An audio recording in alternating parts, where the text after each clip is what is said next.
Ešte predtým, než sa vrhneme na dnešné auto, tak tu máme taký menší rébus, s ktorým sa stretávam pomerne často a dlho. Ako sa vlastne vyslovuje názov tejto automobilky? Stretol som sa už s niekoľkými verziami ako Lancia, Lancia, Lancia a podobne. No a viete čo, aj keď som začal pátrať po tom, ako sa to vlastne vyslovovať má, tak ani jednotlivé zdroje, ktoré o sebe tvrdili, že sú z Talianska, sa nezhodli. Ale najčastejšie som sa stretol s tým, že sa to vyslovuje Lancia. No a presne pri tom ostaneme aj v dnešnom videu. Značka Lancia nie je žiadna rarita na Volants TV, pretože sme tu mali už niekoľko jej modelov, ako napríklad ikonickú Deltu Integrale alebo Fulviu Coupé. Skutočne krásne auta. No ale dnes vám predstavím vozidlo, ktoré som chcel veľmi dlho dostať práve na Volants TV. Lancia Kappa Coupé. Auto, o ktorom ste možno ešte nikdy nepočuli, ale verte mi, to je obrovská škoda. A zároveň si zodpovieme otázku, prečo vlastne toto auto nebolo úspešné. Už ťa nebaví chodiť po bazároch a hľadať jazdené autá? Tak skoč na inzertný portál carselect.sk. Moderný dizajn, prehľadná ponuka a férové ceny. Poď na carselect.sk a vyber si to svoje auto. Tak poďme si to predstaviť, pretože toto je skutočne raritné auto. Celkovo sa vyrobilo totižto iba 3300 kusov, aj to necelých, líši sa to podľa zdroju. Lancia Kappa sa vyrábala v roku 94 až 2000, no a Coupé 97 až 2000. To, na čo sa pozeráme, je úplne jedno z posledných vyrobených aut. Ročník 99. Platforma, na ktorej toto auto stojí, je takmer identická s Alfou Romeo 166, ktorá mimochodom tiež má taký smutný face alebo smutnú tváričku, také úzke svetielka. Mohli ste kúpiť Kappu ako sedán, kombík a potom toto Coupé. Lenže, keď sa pozriete z boku, tak bol skrátený rázvor o 12 cm. To znamená, že toto auto je kratšie o 12 cm medzi oboma nápravami a je nižšie o takmer 4 cm, myslím, že nejakých 37 mm. Či sa vám to auto páči alebo nie, treba uznať to, že je skutočne originálne a výnimočné svojím dizajnom. Je tu plno krásnych detailov na tomto aute, ktoré si všimnete až po tom, čo začnete skúmať túto Kappu Coupé, a mne sa osobne veľmi páči, o mnoho viac ako práve sedan alebo kombi. Čo sa týka Coupéčka, tak k dispozícii neboli dízlové motory, dokonca sa že vraj vyrobili nejaké prototypy, ale reálne do predaja nešli. V tomto prípade vidíme, čo tu máme, je to 2.0T. No a tak ako išiel čas, tak ste tu mohli mať 2.4 atmosféru, potom ste tu mohli mať 2-litrové turbači, 4-valcové, 5-valcové, alebo vrchol ponuky, tak to bol hladký a úžasne vyvážený 3.0 V6 benzín. Vtedy ste to mali aj s automatom, v tomto prípade tu máme 5-stupňový manuál. Kappa síce vznikla v externom dizajnovom štúdiu, ale Kappa Coupé vznikla v rámci interného dizajnového štúdia Lancia Style Center. No a nakreslil ho Enrico Fumia, ktorý nakreslil napríklad aj Alfa Romeo 164 alebo Alfa Romeo GTV.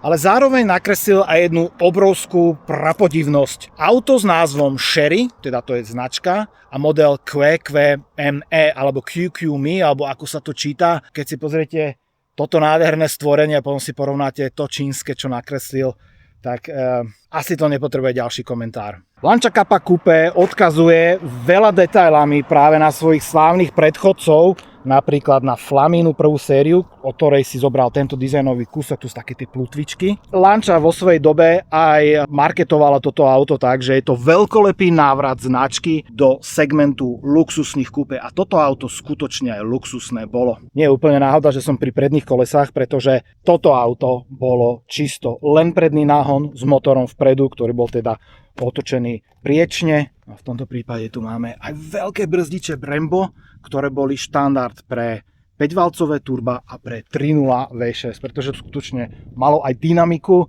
malo aj tú maximálku veľmi vysokú, ktorá atakovala takmer 240, takže bolo treba aj krotiť Kappu Coupé. A hlavne tu máme jednu z top verzií. Je to síce 2-litrové turbo v úvodzovkách síce, ale je to 5-valcová verzia, teda už tá neskoršia evolučná verzia, ktorá nahradila 4-valce. A už len keď toto auto naštartujete, tak počujete a cítite, že tých valcov je tam o niečo viac ako v bežnom aute.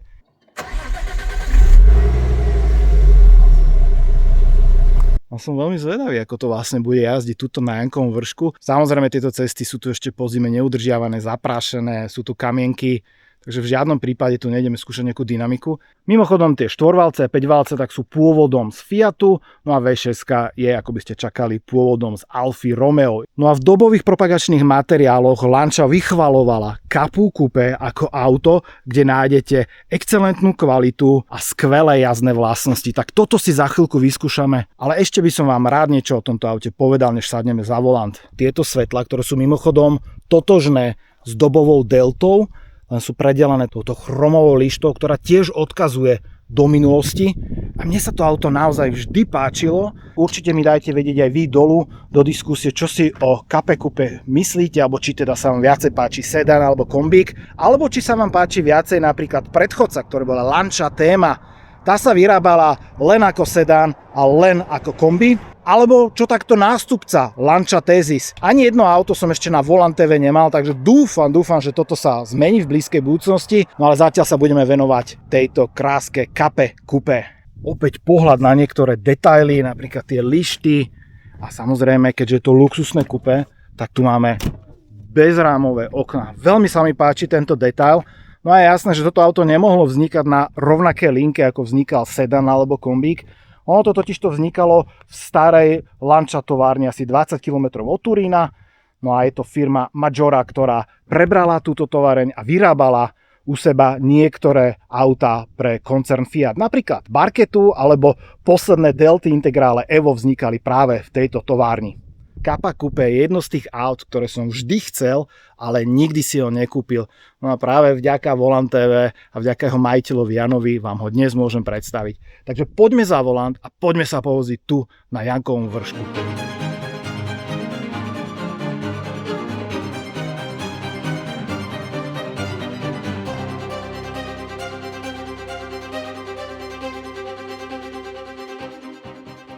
Vítajte na palube auta, kde som sa tešil aj ja veľmi. Ja vítam aj Jana, majiteľa tohto fešáka modrého. Ahoj. Ahoj. Ty sa aj zladil dokonca do takého modrého tiež. Ja som si aj pozeral vzorkovník farieb, ktoré boli na tomto aute a musím povedať, že táto modrá tomuto autu pristane úplne najviac. A to asi aj tvoj pohľad na to. Za mňa tiež. Videl som už aj, povedzme, že striebornú, takú šedú, ale to auto sa strácalo. Ale v tejto modrej to je také, ak sa povie, že modrá krv, taká aristokracia, tak toto to, že 100% platí. A to tak zvýrazňuje to auto. Presne tak. Lancia dokonca tvrdí v tých propagačných materiáloch, že je to moderný dizajn s klasickým Lancia retro lookom a dotykom. Napríklad tie plutvičky vzadu, ktoré odkazujú na staršie modely. Aha. Potom tu máš všade ten chrom, otvoríš dvere, máš tu chromové nášlapy a to je naozaj vec, ktorú si videl len v tých top autách, neviem, od Mercedesu povedzme. A tam Lancia sa asi aj snažila dostať vo svojej dobe, ale nakoniec bola neúspešná. Lancia, keď predstavila Capu Coupe na autosalone, tak hovorila, že dokáže umiestniť, teda predať na trhu 3000 týchto aut ročne. A oni si samozrejme projektovali, že to bude povedzme, že aj 10 rokov. Ale realita je taká, že to bolo 3300 kusov. A prečo si ty myslíš, že to bolo neúspešné auto? Ja si myslím, že ten dizajn bol taký, že tí ľudia ho nepojali v tom zmysle, ako to o nich mysleli. Za ďalšie, povedzme si na rovinu, Lancia mala tú reputáciu takú pošramotenú od tých konca 80 rokov, 90. Áno, hrdzavé, nespoľahlivé a podobne. Gamma. Celkovo Cap sa predalo alebo vyrobilo nejakých okolo 110 000 kusov, čo som sa dopatral k takému, že tých 3300 je naozaj že zlomok. Veľkú vec si povedal pravdu, že ten dizajn, pretože to je na začiatku, keď som natáčal toto auto, tak som si skutočne uvedomil, že tých 12 cm, ktoré oni zobrali z toho rázvoru, tu chýba. Áno, chýba sa. Pokiaľ by to auto bolo viac natiahnuté, tak pôsobí tak honosnejšie, luxusnejšie. Ja som dokonca našiel na internete také vtipné prirovnania, že napríklad to vyzerá ako dvojstránkové auto z časopisu, ktoré ale mu chýba ten stred, vieš, kde je to zložené. Alebo že je to nepodarená fotka z Google Street View. Asi je to pravda, že chýba tu ten priestor, ale vnútri, keď sedím, to je normálne, že nemám problém. Vnútri je to super. Ako. To je naozaj, že natiahnuté nohy. Tí dizajneri sa snažili a oni chceli urobiť aj, tvrdili, že je to taký ten športový dotyk a ten luxus, ale čo sa jedno musí nechať, čo sa týka toho luxusu, tak je odhlučnenie auta aj od toho podvozku. My máme na Jankovom vršku teraz extrémne po zime nasypané kamienky, tá cesta tiež nie je úplne hladká. A A to je akože normálne, že tiché. A ďalšia vec, bál som sa, že po tých rokoch tie bezrámové okná ako budú, ale to je normálne, že... Akože je to počuť už pri tých vyšších rýchlostiach, ale to si myslím, že pri tých bezrámových oknách je asi pri každom aute. No a ešte keď sme pri tom interiéri a dizajne, Lancia si dala záležať, pretože ona ti predala tú Capu Coupe v najvyššej možnej výbave, ale dala ti ešte na výber možnosť si niektoré doplnky sem doobjednať a navyše, čo ma fakt šokovalo, že si mohol vybrať až z 12 rôznych farieb interiéru a kombinácií. Ty tu máš čisto takú bielu kožu, to nie som úplne fanúšik, ale vyzerá to celkom zaujímavo, ale mohol si to mať samozrejme Alcantaru. A každá jedna sedačka má aj také logo tuto vyrazené na boku. Taliansky luxusný výrobca sedačiek. A to už dlhodobo Lancia dávala do svojich aut práve túto značku. To je najmä to čalúnenie Poltona Frau, pretože samotné sedačky sú od Reccara a tým sa Lancia aj hrdila v tých propagačných materiáloch a tlačových správach. Dokonca na začiatku som našiel také v tom 97. že vraj aj zadné sedadlá. Potom už tá informácia vypadla v 99. takže netuším, kde je pravda. Vy tu ale nenájdete žiadne logo Recaro na tých sedadlách, čo je zaujímavé, čo sme aj dneska hľadali, pri natáčaní nie je tu. Sedí sa v nich výborne. Sú akože sú aj pohodlné, že na dlhšiu trasu ideš a vôbec nie je unavený. A dokonca neviem, či si vedel, ale toto bolo údajne prvé talianské auto, ktoré ponúkalo kombinovanú navigáciu a rádio v jednom prístroji. A ty ho tu aj máš dokonca. Máš tu dobové rádio, ktoré ešte sa aj teda tak vysúva mu displej. Tu je navigácia, alebo čo je vlastne, čo mi tu ukazuje? Tu je klimatizácia? To je len klimatizácia a ukazuje ti tam ešte servisný interval. Klimu si prehadzuješ, akože dátum, čas. Hej. A na palube ste našli ešte ďalšie zaujímavé veci. Lancia to nazývala ako plynové výbojky. Áno, to sú xenóny, ktoré tu boli. Ale je zaujímavé, že tiež v tých prvých tlačových materiáloch ona to vôbec ako xenóny neuvádzala. Proste plynová výbojka až na konci teda xenóny. A zároveň je to asi jedno z prvých aut, čo si ja pamätám, že vôbec takúto technológiu ponúkali. Samozrejme predtým tu už bola BMW, či v 7, v 5, Audi na A8 a podobne.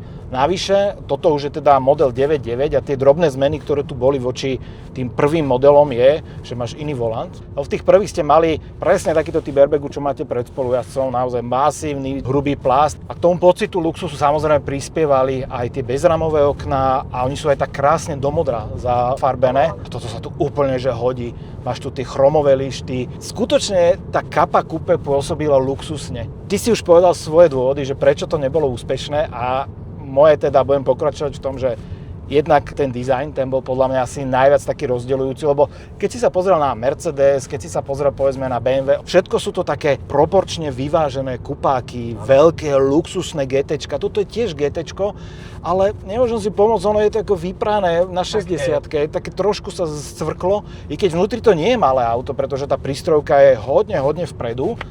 Čiže prvá vec, dizajn. Potom druhá vec, čo si myslím, že bol to len predný náhon. Nebola ani štvorkolka, ani zadný náhon a väčšina tých konkurentov, ktorých sme spomenuli, alebo tých značiek, robila automaticky zadné náhony a minimálne tak imidžovo to pre niektorých ľudí asi mohlo pôsobiť, že to je predný náhon alebo tak. Vlastne ono pred prednými kolesami a za zadnými kolesami je to rovnaké ako bol sedán. To znamená, že aj veľkosť kufra bola zachovaná. Ty si už tuto musel riešiť čelné okno, je rovnaké ako na sedane? Neriešil som ho našťastie, ale není rovnaké.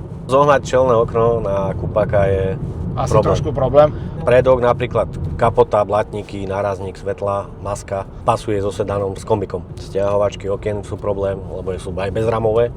Tento motor je vlastne pôvodom Fiat, 2-litrové turbo 5-valec. Áno, 20 ventil. To asi servisovať nie je problém. Filtre, remene a tak. To nie je problém. To sa dá. Rozvody, filtre, to je... S Jankou Vršku sme išli ďalej, tuto medzi dedinami, tu atakujeme povedzme, že tú tachometrovú 90-ku, 100-ku a stále to auto je tiché. A dokonca si môžeš všimnúť takú vec potom, že Lancia sem dala kvôli utesneniu dverí aj zo spodu ešte také gumičky, ktoré tesnia k tým prahom, čiže nepodfúkuje tie dvere. A toto sú také detaily, ktoré ti hovoria o tom, že tu skutočne niekto rozmýšľal pri tom aute a snažil sa to dostať na takú tú vyššiu úroveň, než je bežný Fiat alebo taký spotrebák. Ako ľudia reagujú na toto auto, keď ho niekde zbadajú, ako vedia, že na čo sa pozerajú, či na značku alebo na typ auta, na model? Práve že nevedia, málo kto vie. Taký fakt, že čo sa vyzná, tak tento pozná, ale kopec ľudí povie, že nie je Lancia, ale Dacia. Fú, tak to si nezaslúži tá značka. Záťah to má neskutočný.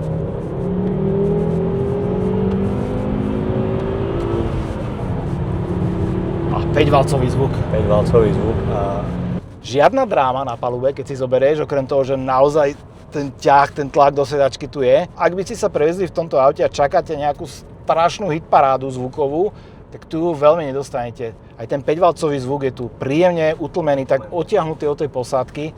A presne takto som si to predstavoval, že to auto sa bude správať. No a zároveň musím povedať, že tu je ďalší problém, podľa mňa, pre ktorý sa to nepredávalo. To, čo si dostal, tú motorovú paletu pri tomto aute, tak to boli naozaj že len silné a veľkoobjemové benzíny. Začínalo to 2 litrom, turbom, potom 2.4 atmosféra a potom to končilo 3.0 V6. Ale asi ten najväčší problém z môjho pohľadu bolo, že ono to cenovo sa veľmi približovalo práve týmto konkurentom, ale povedzme si na rovinu, že ten imidž tej značky nebol taký najlepší. Áno, Lancia je legendárna práve tými víťazstvami v motošporte, a najmä v rally, čo robila Delta, ale v momente, keď toto auto už prišlo na trh a bolo vyrobené, tak tam nepretekala už niekoľko rokov a už v zásade nemala takého toho image makera, ktorý by im robil to dobré meno. Už to museli robiť samotné auta v predaji. No a to bolo asi ťažšie, než sa to povie. Ak ten dizajn tu nezahral na prvú, tak veľmi ťažko si za tú cenu Kappa Coupe hľadala kupcov. Ja si myslím, že to si kúpil len človek, čo to auto fakt chcel. Čo mal rád možno tú značku. Áno, áno. Vy, ak sledujete Volant TV na Instagrame, čo dúfam, že áno, tak nedávno som tam dával fotky z prestripu v Portugalsku a jedna Kappa Coupe tam stála práve v centre. Ale to bolo za dlhé obdobie jediné toto auto, ktoré som niekde videl naživo, aj povedzme aj v týchto južných krajinách, vrátane Talianska, no a potom táto tvoja. Koľko ich asi je na Slovensku, Bajočko? Čo viem ja, tak asi 3. Z toho pohľadu bol to podarený návrat Lancie do triedy luxusných Grand Tourerov? Podarilo sa to? Ako to vyrobili? Za mňa je to dobré auto, hej. Dobrý stroj, všetko. Ale neprerazili s tým, ak čakali. A teraz si vlastne naplno uvedomujem, že ako veľmi je tá prístrojová doska posunutá pod to čelné okno. Sú tam také výkroje aj na tejto strane, aj na tejto. A máš pred nohami obrovské miesto a tento stredový panel, ktorý tu má tú imitáciu dreva. Ale za mňa to pôsobí dobre. Na danú dobu, na 90. roky je to absolútne OK. Tie prístroje mám od seba tak akože vzdialené dosť. A to je taká typická Lancia grafika z tej doby. Jedna vec je, čo sa musí tiež nechať. Ja som sa trošku bál, že tým, že je to kupé, že ako bude na tom tá tuhosť karosérie, ale tu nič nevrzga. A ten zvuk... Ono to reálne od tých 3,5 zhruba začne tak naozaj že ťahať, ale stále je to veľmi utlmené, odizolované. A tým, že je to 5 valcov v rade, tak ani tie vibrácie tu nie sú nejaké silné. Tá prevodovka mi veľmi pripomína francúzske autá, že nájdeš tam ten kvalt, ale... A zase keď to porovnáš s vlakom 156 alebo čím, tak je to také presnejšie, by som povedal. Je to na hony vzdialené tým moderným turbomotorom. Keď si zoberieš dnes 2.0 TSI, ktorý je napríklad aj v Golfe GTI, tak toto skutočne potrebuje tie otáčky. Na tých 3000 otáčiek, keď ho držíš, tak on vtedy ožíva. Áno. Vtedy sa prebudí a... Čakal som, že to bude také ukolísané, tak francúzsky ukolísané, ale podvozok je tu príjemne tuhý a dokonca vy ste si mohli vo svojej dobe objednať aj s nastaviteľným podvozkom toto auto. Žiaľ, nedopátral som sa úplne k tomu, ak viete, tak to napíšte, čo presne znamenal ten nastaviteľný podvozok, alebo v čom sa to prejavovalo, ale ty tu máš klasické tlmiče. Áno, klasické. Brzdy sú ale presne také, keby ste u toho talianskeho auta čakali, že musíte viacej zatlačiť, aby to začalo poriadne brzdiť. S brzdami som ešte nič nerobil, tie sú pôvodné. Tie sú pôvodné, áno. A my máme 155 000 km, ale myslím si, že je to dobre postavené auto a keď máte tento 5-válec alebo ten 6-válec, tak je tam aj tá štípka tej elegancie, tej aristokracie, ktorá tu patrí. S týmto autom si hanbu rozhodne nikde neurobíte. Je aj možno dobre, že sa ich vyrobilo a predalo len tak málo kusov. Na druhú stranu, ale aj možno práve ten neúspech, ktorý tu bol pri tomto aute, začal tú špirálu smrti pre túto automobilku, lebo ako veľmi dobre vieme, nástupca Thesis, tak to bol jeden obrovský komerčný prúser, z ktorého sa automobilka už veľmi nikdy nedostala, no a dnes prežíva len vďaka malým mestským autám, ale ja pevne dúfam a myslím, že budem hovoriť aj za teba, No jasné. že raz sa táto automobilka pozviecha a opäť nám bude prinášať takéto zaujímavé auta, pretože Lancia to vždy vedela a už tradične fotky Kappy Coupe nájdete aj na Instagrame Volant TV. Ja som si dnes dal naozaj záležať, aby som to nafotil tak, ako sa patrí na toto auto. S tebou sa možno nevidíme posledný krát, pretože ty máš ešte z tejto značky nejaké auta doma. Ešte máme niečo doma. Ešte niečo vyťahneme z garáže. Tak sa veľmi teším, no a teším sa aj na váš názor na toto auto, na ten pohľad. Za mňa perfektné. Ahojte. Čauko.